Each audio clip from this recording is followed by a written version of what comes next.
Hi guys, I just wanted to do a quick update video on my belt. The past couple weeks of, my life has been pretty busy, with everything going on. So, I am sick right now, but, I think I'm just getting over it.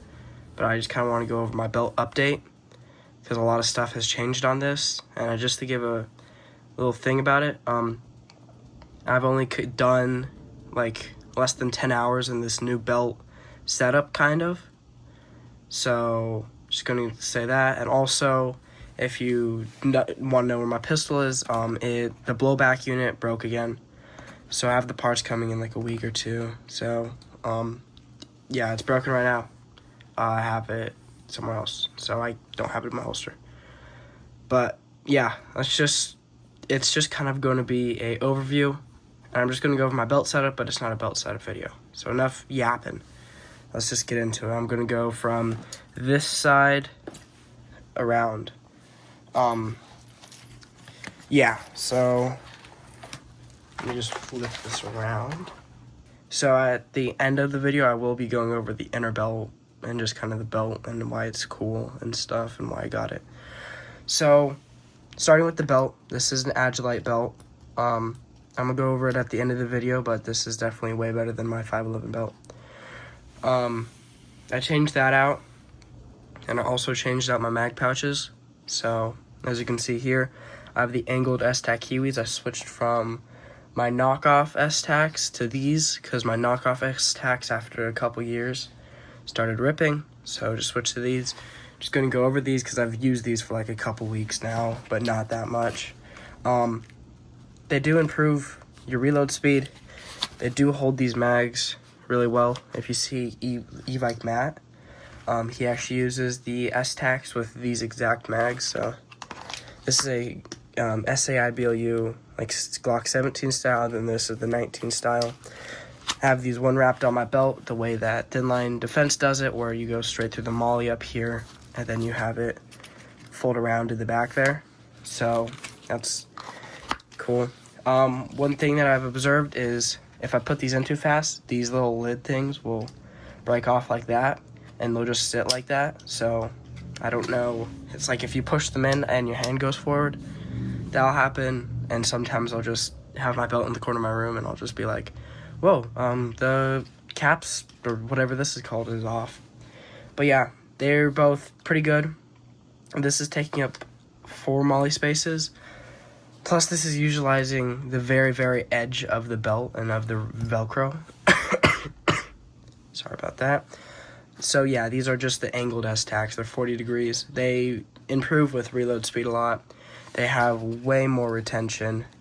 And they also have these drainage holes on the bottoms. They're sewn well.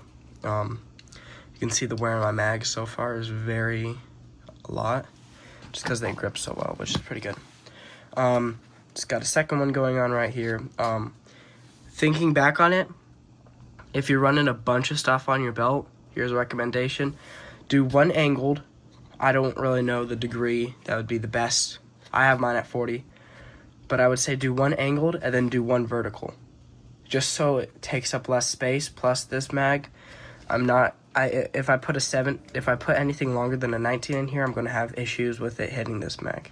So since the belt curves around my body and this is about at the 4 o'clock, this one's pretty good for, what it does right here. So yeah, they really help with that stuff. And they are one wrap. And if you're wondering, on the Agelite belt with that thing that goes through, so the thing goes through there, and these things are pretty okay on there. Using Thin Line Defense's strategy of going through the molly, they're pretty stable. And it doesn't really interfere with the belt.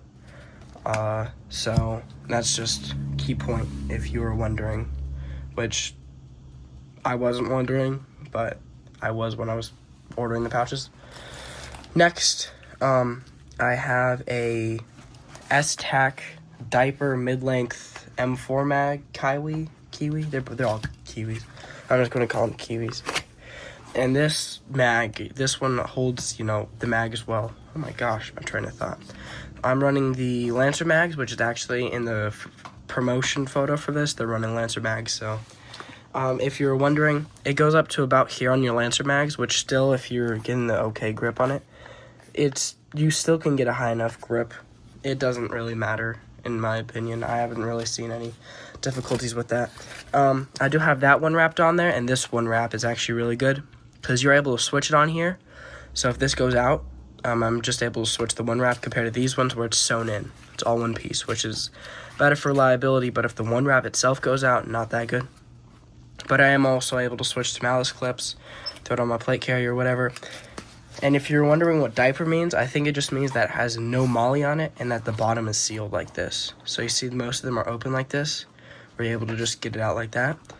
These ones, sealed bottom, all one piece, and this is squadron, I think, compared to this one just being nylon. So they're different materials. So using the Airsoft GBBR mags, one sec, let me get some other mags, just show effectiveness. Alright, so I got some mags to show the effectiveness of these pouches. So I've got all these, my gas blowback rifle, and then I've just got these. This is a Glock 17 with a Terran Tactical extension on it for my other Glock, which is actually broken too. And this is a 2011, so it's missing the bottom plate, but it's a 2011 mag. So I'm going to go over these two first because it's just going to be shorter. So getting these out of the mag, this is the long Glock mags, and as you can see, fits in there. A lot less retention for some reason, but as you can see, really a lot less retention compared to something like this, where it's strengthened all the way, and they do stick out a lot more, but they do look cooler. So, whatever floats your boat. And then the 2011 mags go in, and right as you if it was like a trigger right before you can feel that the brake's about to come, it just seats in there. So that means you don't get a lot of good retention. Matt from Evike recommends cutting enough out so your feed lips are able to go through, which helps. But in the real world, 2011 mags don't seat in this. They actually make separate 2011 ones that are magnetized, I think. So I don't know. Fits Glock mags. That's what I'm running. I don't run a 2011. And it does fit 2011 mags reasonably, so if somebody gives me their 2011, it'll fit. Now let's go on to the main mag, which is going to be this. So I'm just going to show it. This is a Vulcan high cap. I don't know. It really fits in there well. But as you can see, since this is a smaller replica mag, really seats in there. Pretty easy to get out. You could be able to reload okay from that. Here is a Terran Tactical extended mag. It is pretty good. As you can see, seats in there. You're able to get so much purchase on this, it's not even a problem. Then here's the mags that I usually run, the A mags. Whoa, that has some really good retention. As you can see, really seats in there. The lip doesn't really get stuck up on the mag, and if it does, it's made out of a really strong squadron. So, these all work, so I'm gonna just put these away real quick. So this mag pouch works really well with everything, and whoa, my bad there. Let me just get this off the carpet. So the Kydex inserts. So the one problem I've observed with these, which is pretty fine, is that if I take the mag out of my gun like this, as you can see, since it's above that thing, I'll get it to there, and then I'll actually have to go like this to it. So just so it seats, it's like 10 milliseconds to my reload time, which doesn't matter. But also sometimes you get like two breaks with this. Like if it was a trigger, you get this first one where it goes in. You get this first one, and then you also got the second one where it's fully in there. First one gets these lips. First one gets these through the Kydex, like seated through the Kydex correctly, and then the second one gets it seated in the mag pouch correctly. I think it's just because on the short Esstac Kywis, they just extend the gray space of it, so it's got no different design. It's just more, you just put the mag in there more, so it's a pretty good mag. So pretty much just going to go over my belt. I haven't gone over it. I don't really know if anything's changed since March. I'm just going to go quick rundown. Let me just get this off the carpet. So I am running a 511 dump pouch. I'm not going to expand it because I don't want to have to put it back to the clean state. Pretty good. I've run it for like so long now. I'm running my IFAC. I'm thinking of getting a different IFAC this year. I'm going to get you can actually vote on the poll in my poll or my post tab.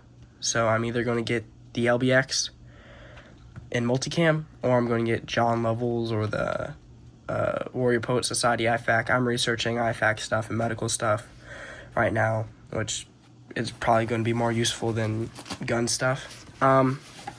Next, I have my gloves on the back again. As you can see, all of my front space is taken up, so just have to run them on the back.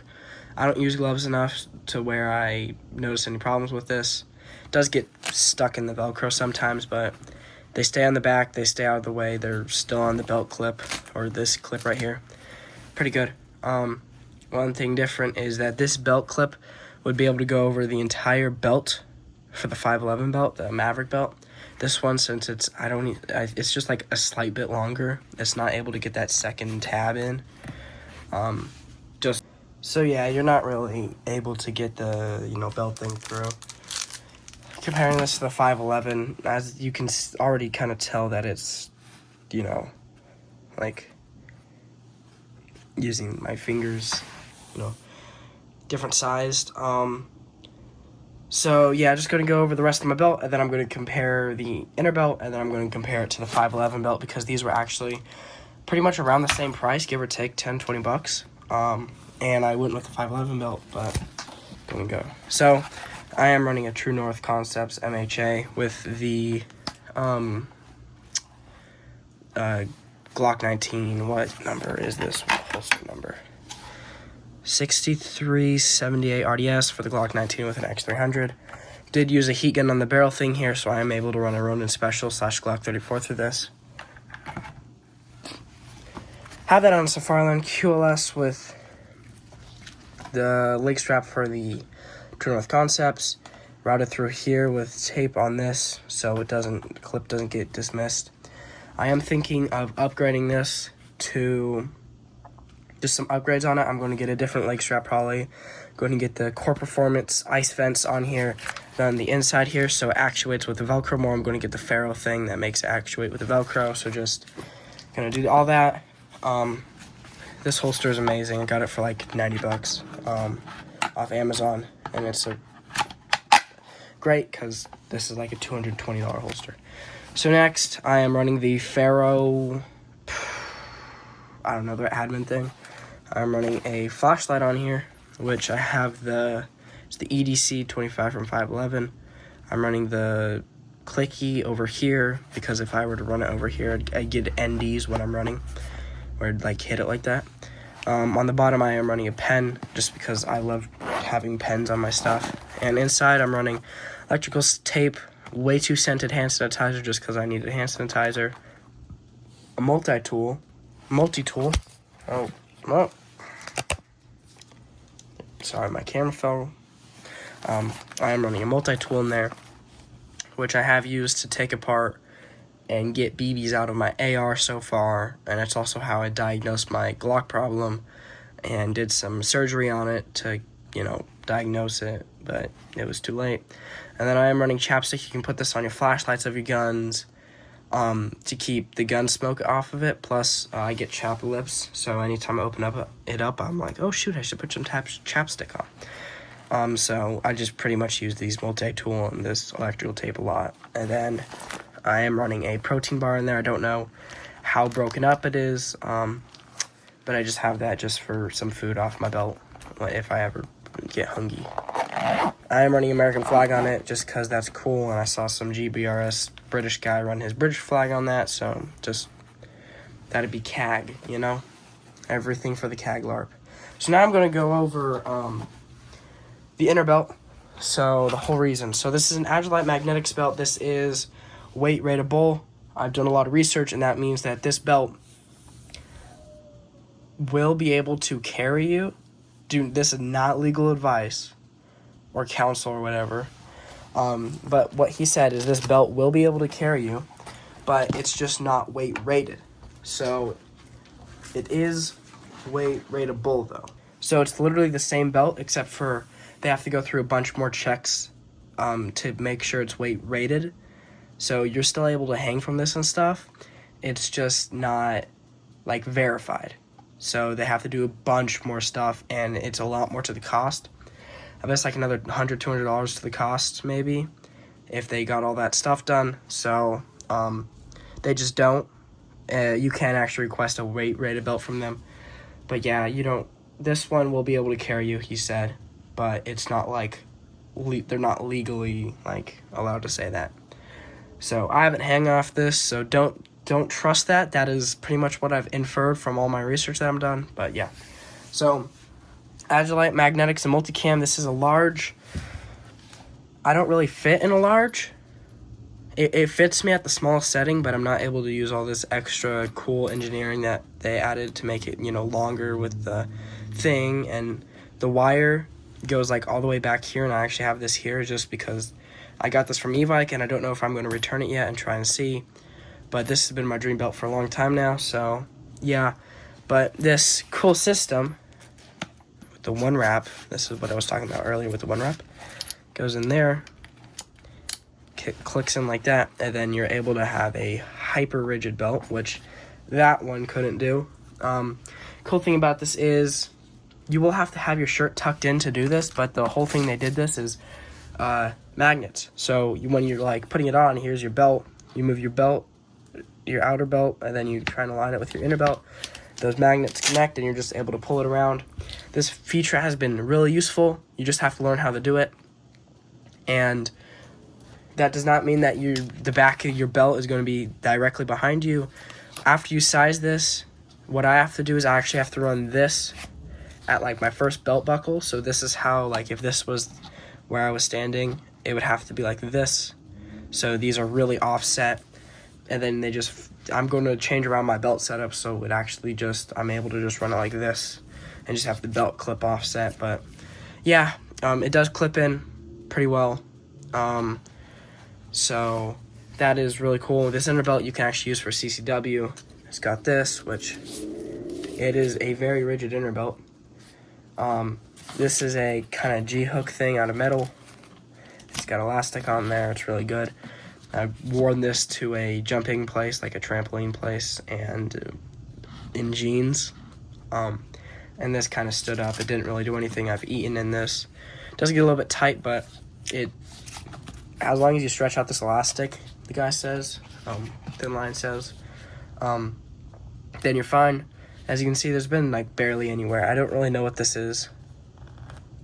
Does not sound good, but yeah, it's just pretty nice. It's pretty well made. It does conform to your body.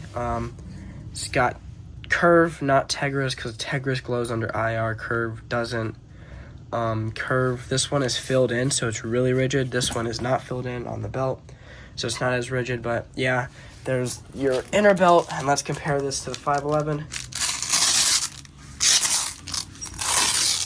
So this is the 511 inner belt. Not nearly as rigid. You can't carry a gun with this. This is actually thicker. Got different Velcro on it. This is how you adjust it.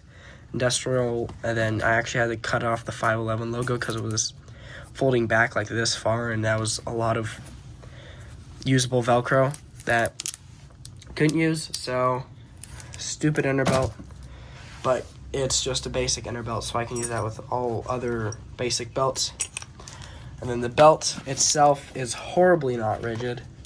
I mean, it's a Gen 1 belt. You can't really expect it to do much, but this is not that rigid. Sorry about that. But yeah, you just have a Cobra buckle at the front. Comparing Cobra buckles, this is a normal size, normal Cobra buckle.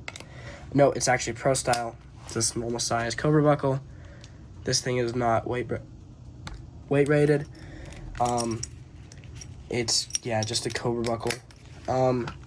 This does not have the curved Tegris or anything on it. Adjustment style is kind of a little bit janky. Don't really like it. Don't really like how you don't get any molly up here and how your belt loop kind of goes around. Don't know the difference between industrial and normal Velcro. This is industrial Velcro. It's like, it's just, yeah, you can just kind of tell it's just different. I don't really know what it's called. Please comment if you know what that's called, because I'm not going to research that. And I'd really like to know from you guys. So this belt is so the 511 belt compared to this, 511 belt's just basic. I think the 511 belt should be $80, $90 for what it's giving. And at that price, it'd still be outclassed by the 2.0 belts that are made fully of curve and stuff that are really stupid light, according to Thin Line, and are much better. I feel like Agelite is charging, this is a very expensive, I think this is the second most expensive belt I've pretty much seen behind the GBRS. And I'd say it's pretty much worth it, because I'm going to use this forever. It's large, so I'm able to size it if I get fatter, hopefully not. It's weight rated or rateable, which means it's not like, yeah, you guys know. If you have any questions, comment them. Does have the magnets that hook up together, which is pretty cool. I think that's one of the main selling points. I have worn this for a lot of different stuff, and it's pretty much just perfect. None of the stuff really impedes on you. It is hyper rigid, which really helps, especially with the more retention that I get on these mag pouches. So you guys, if you guys have any questions that I missed, just because I'm, not in the correct, I'm sick right now, so I'm not really thinking too straight. If I missed anything, you guys have any questions, just comment them. And now I'm just going to compare these mag pouches compared to what I was using real quick. So I think I might have thrown it away, but the other mag pouches that I was using, they kind of got a little bit like weak. They got very weak compared to these ones still being really strong with the mags in them. They got weak after like 1 week of use, and that was like 2022. So it's been a long time. If you look at my old belt video, it was the double, dual, and then single. That was an Esstac knockoff. It was like $20, and it stood the test of time. The stitching started ripping now, and then it just gave me an excuse, and I already wanted the Estacs because I've been eyeing them for a long time. And I gotta say, the Estacs so far are definitely so much more worth the price. They're much better quality. They have better retention. You've got more camo options. You've got real multicam, which means you get all the IR benefits. So they're so much more worth it. And then plus, I'm able to, the onewrap that they were probably selling, but the ones that I was going to get are like, it's not as good. It's like you buy expensive, buy once, or buy cheap, buy twice. So I gotta say, these are so much more worth it than those ones. Plus, these ones have onewrap, not molly. So overall, really good design. I will actually, this is not a belt setup, this is a belt overview, because I am going to do a belt setup in 2026, like January, February. So like I usually do of all my gear, and it's ever changing. So I might do one during this after Christmas, just to see if I get a bunch of new stuff, which I'm probably going to get. So this is just a belt overview. If you have any questions, comment them. This is going to be the end of the video. I'm getting sicker by the moment, so you guys have a great rest of your day.